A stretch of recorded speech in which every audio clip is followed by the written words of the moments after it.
Елисей Скрябин показывает свой большой участок друзьям. Дальневосточный гектар он оформил за 1,5 месяца. Уроженец Хангаласского района выбрал землю рядом с селом Улахан. Поэтому проблем с отсутствием инфраструктуры не должно возникнуть, говорит землевладелец. У меня планы выращивать картошку, огурцы, помидоры и кустарники малины, черной смородины.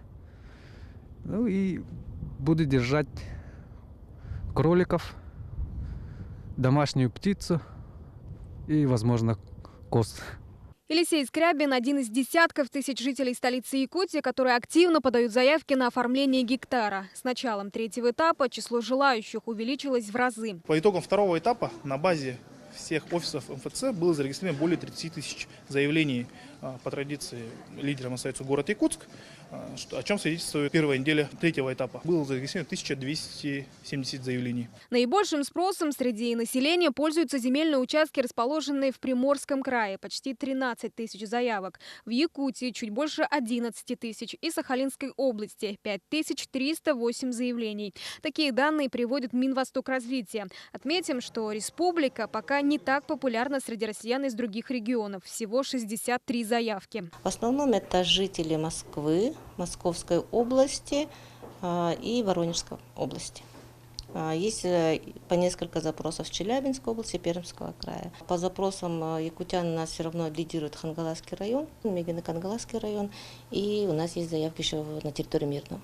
Чтобы ускорить процесс освоения земельных участков, заработает специальная программа. Оформление кредита до 300 тысяч рублей со ставкой от 8% годовых.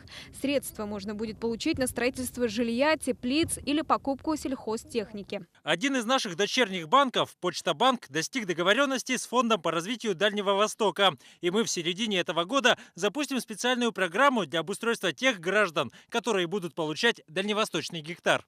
По оценкам экспертов, такое решение увеличит число людей, желающих заняться личным подсобным хозяйством.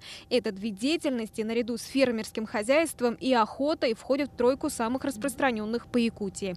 Также в республике отмечается наибольшее число коллективных заявок, которые в перспективе могут повлиять на появление новых поселений.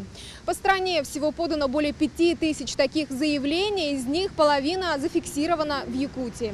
Айна Винокурова, Ирина Гоголева, Максим Бурцев и Ларен Федоров. Вести, Якутск, Хангаласский район.